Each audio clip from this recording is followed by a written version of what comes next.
Dalam video kali ni, saya ada idea yang saya nak share kepada korang macam mana korang sendiri nak dapatkan idea untuk korang buat konten channel YouTube korang.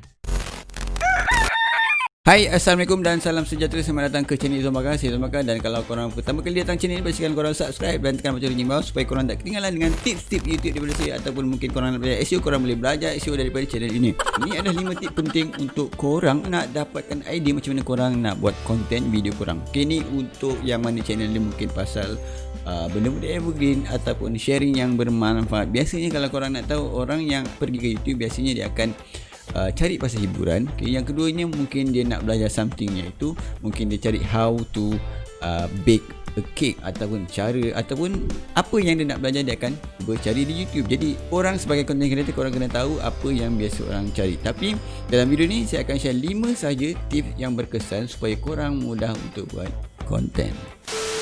Video kali ni disupport oleh kawan-kawan supporter kita, Atikullah, Kembara Klasik, Azhar Yusof, Hafiz Adnan, Maziz Juzdi, Si Perak Channel, Muhammad Hafiz Zakaria, Tok Bidan, Papa Glams TV, Farizwan Firdaus, Pemburu Udang Galah, YouTuber terbaik, Abang Manis Channel, Firdaus Channel Studio, Drop Art XYZ, Project Share, Faris Halim dan juga Rocket. Terima kasih banyak-banyak kat super supporter dan teruskan menonton video. Yang pertama, ini biasa yang saya buat, iaitu saya akan join grup-grup ataupun mungkin forum khas sama niche dengan saya. Contohnya macam saya ni selalu sharing pasal YouTube. Okay, mungkin saya akan join grup Facebook berkaitan YouTube. Korang boleh join grup-grup tersebut dan korang kena baca post ataupun komen-komen orang supaya korang tahu apa yang orang nak. Contohnya macam hari ni, macam mana nak lepas syarat monetize YouTube. Okey, contoh kalau orang tak tahu macam mana nak lepas syarat monetize YouTube, mungkin korang boleh buat video berkaitan dan korang boleh share dekat grup tu. Yang keduanya adalah korang sendiri buat grup. Okey, macam saya, apa yang saya buat juga, saya create grup, iaitu grup khas di mana korang boleh belajar, ataupun orang yang nak belajar YouTube dia boleh join grup tu dan kita akan grow sama-sama. Jadi kalau korang belum join grup YouTube Exploit, korang boleh join grup YouTube Exploit, grup saya sendiri dekat Facebook. Korang boleh tengok dekat link description kat bawah ni, dan korang kena join sekarang sebelum kena bayar. Yang ketiga ni pun biasa saya buat. Okay, yang saya share sebelum ni, korang kena buat kajian trend, iaitu korang kena tengok trend, sama ada trend ataupun niche korang tu popular ataupun tak menggunakan Google Trend.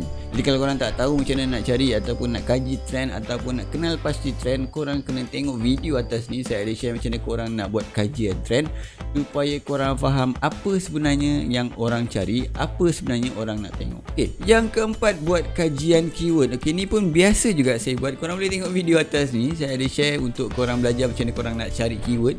Daripada keyword-keyword tu juga mungkin akan mendatangkan satu idea untuk korang buat konten video. Sebab apa saya cakap macam tu? Sebab saya tengok agak mudah kalau korang buat sendiri, iaitu korang cari dulu keyword yang berkaitan. Kalau korang tengok mungkin keyword tu sesuai untuk korang, korang boleh tengoklah keyword-keyword yang related lain. Itu adalah konten-konten idea yang mungkin korang boleh buat untuk korang punya konten nanti. Okay, yang kelima pula, ini adalah benda yang paling best saya rasa, sebab saya rasa tak ramai lagi yang nak buat.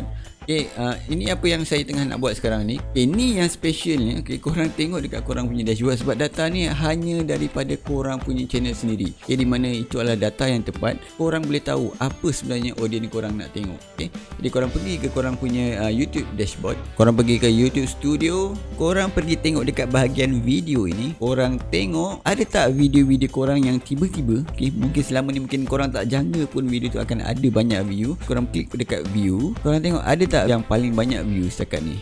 Setakat ni memang adalah ni untuk saya punya channel. Kalau korang tengok yang first kali ayat Rukiah, saya tak ada nak buat apalah. Yang keduanya adalah video yang saya convert profile FB jadi page. Mungkin kalau korang tak ada idea, korang boleh tengok juga konten-konten korang sebelum ni dan korang cuba buat penambahbaikan. Korang buat konten yang berkaitan, yang sama juga, iaitu gunakan keyword yang sama. Okay, korang buat penambahbaikan. Okay, lepas tu tak ada idea nak buat video ni, apa yang saya tengah buat sekarang ni, saya tengok video ni memang dulu tak ada pun ranking, tak ada pun orang nak tengok. Mungkin adalah, tapi sekarang dah ranking dan ada view. Korang tengok lebih kurang 2000 lebih view, dan adalah video-video lain yang tengah naik viewnya sekarang. Mungkin saya akan buat konten yang berkaitan juga akan datang. Apa yang saya buat, saya akan tengok dekat bahagian analitik, buat kajian sikit apa sebenarnya orang nak tengok daripada video ni. Korang tengok bahagian details, korang tengok ada tak keyword yang ranking. Macam saya ni, saya just mungkin satu keyword, dua keyword. Satu keyword saja, iaitu idea buat video YouTube. Jadi kalau orang type keyword ni di carian YouTube, dia akan jumpa video saya ni. Sebab tu kalau korang tengok video saya ni, bahagian reach-nya paling tinggi sekarang adalah YouTube search. Okay, YouTube search, di mana orang buat carian di YouTube dan dia jumpa video saya dan dia tengok. Jadi korang tengok juga dekat sini, traffic source YouTube search. Okay, ni adalah keyword-keyword yang korang boleh gunakan juga. Ini sebagai idea juga untuk korang buat konten yang baru, iaitu idea korang sendiri untuk korang buat video tapi korang kena buat penambahbaikan. Macam saya sekarang, saya tengah buat penambahbaikan, dan di samping tu juga saya letakkan video-video lain saya supaya orang kekal berada di channel saya untuk menonton video-video saya yang mungkin lebih menarik agaknya. Okay, jadi kasi korang tak rugi traffic. Jadi mudah kan kalau korang yang mungkin masih blur-blur, tak ada idea lah Cik Zuan, tak ada idea lah Zuan nak buat konten. Ini mungkin tip yang berkesan untuk korang. Okay, korang boleh try tengok semua tips-tips yang saya bagi tadi, tapi saya tak share secara detail dalam video ni. Korang kena tengok dekat video-video lama saya tu, saya ada share untuk korang belajar, dan pastikan bila korang dah belajar, korang kena praktikkan. Okay? Dan kalau korang nak belajar macam mana korang nak start grow korang punya channel YouTube, pastikan korang join YouTube Exploit punya group. Yang keduanya, kalau korang nak belajar dari awal, dari step by step macam mana korang nak ranking video di carian, ataupun nak belajar SEO untuk YouTube, korang boleh tengok playlist ini dari awal sampai habis. Dan yang paling penting, jangan lupa subscribe channel Zubakar.